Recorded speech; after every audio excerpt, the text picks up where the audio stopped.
What's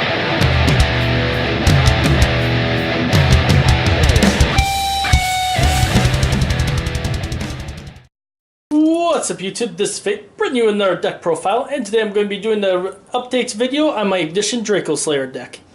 Now I figure even though there had not been too many changes with the deck, enough time has passed between this and its original deck profile, and there were a few new tweaks I made to the build to help speed up and make it more consistent, so I figured why not re-show it again, showcase the changes, and just see the overall results on how faster this has been become through your own testing. And without further ado, let's get started.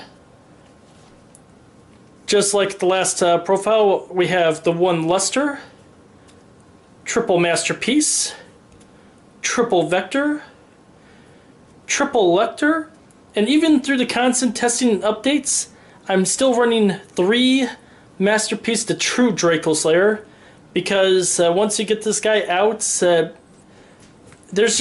guy is still insanely easy to get out in this deck with its various combos, and just having that general negate on board with 2950 attack is pretty tough for any opponent to get over that is not running Blue Eyes.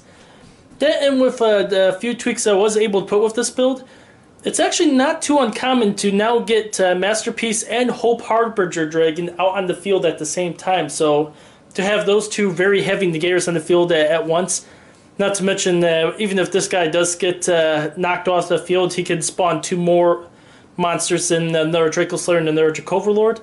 It's too strong not to have. Then for the Igknight engine, we still run the 3 Templars, the 3 Paladins, and for the level 5s, I did end up cutting down to 2 Igknight Cavaliers and 2 Igknight Margraves, mainly to make way for other more consistent cards for the level 4 engine. And even though they have pretty decent stats themselves, these guys, as far as defensive and endgame conditions for certain OTKs, were not as consistent as hoped them to be, so they end up getting X down to 2. However, you have to run at minimum 2 each to keep some of your cycle combos going. One of them involving this Pendulum monster right here, the triple Magical Abductor. Still very hyper consistent. This build can get 3 spell counters on this, can search out any Pendulum monster you need to continue the combo. And to round out the Pendulum monsters, I still run the 2 Archfiend Eccentrics to get rid of some of the problem anti-meta cards that this build has trouble against. And to run out the monsters in general, I have made room for one of the slots for a Rescue Rabbit. And I gotta tell you, I have no idea why I was not running Rescue Rabbit in this build before. It ends up creating bigger combo strains if you do end up with this hit in your hand turn 1. One of them being the chance to get Masterpiece, the true Dracoslayer, and Hope Harbinger on the field at the same time, as well as just getting you out of a lot of problem situations. So a lot of level 4 monsters in the deck, Rescue Rabbit. I made the mistake with the last deck profile. Don't make the same mistake I did in the past. You need this in your build.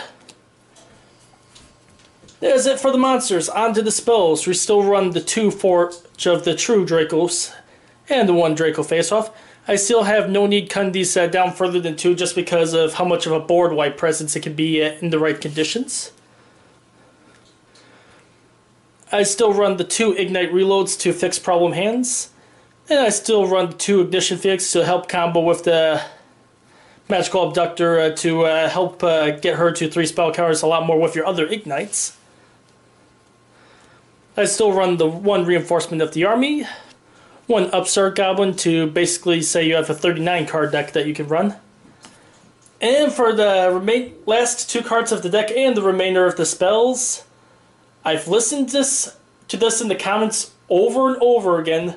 The only reason I didn't have these in the deck before was because I did not have them.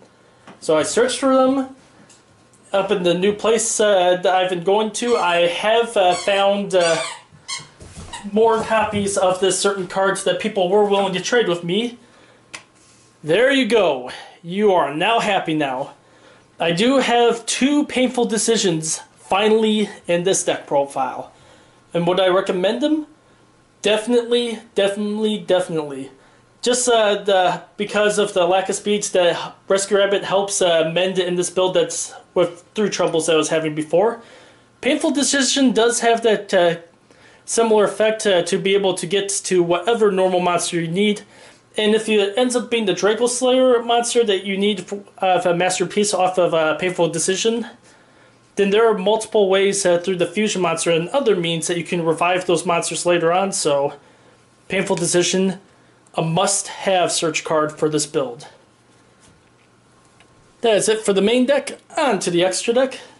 For our rank 4 core, we still have the Dark Rebellion Exceeds, Castel, number 101, Abyss Dweller, Daigusso Emerald, 2 Magister Paladins, and for a new addition to the rank 4 core, I end up putting in number 106 Giant Hand, because there are those boards where if you can't get to Masterpiece the True Dracoslayer, you still need that second negation to have a really good, decent board presence in the meta today. And the best rank 4 engine for this at this time for this build specifically is the 106 Giant Hand, especially when you need some extra protection and to take a little monster effect heat away from your Hope Harbinger. And to round out the Xyz, we still run the Utopia Lightning combo. The Volcasaur, since we do still have enough level 5s in the build to pull this off pretty consistently. And of course, number 38 Hope Harbinger Dragon. And of course, to round out the rest of the extra deck, we do still run the 2 Dynasters and the 1 Ignister Prominence to round out our extra deck. And with that is my Ignition Dracoslayer updated deck profile. Hope you enjoyed the video, and as always, comment, rate, and subscribe. Until next time.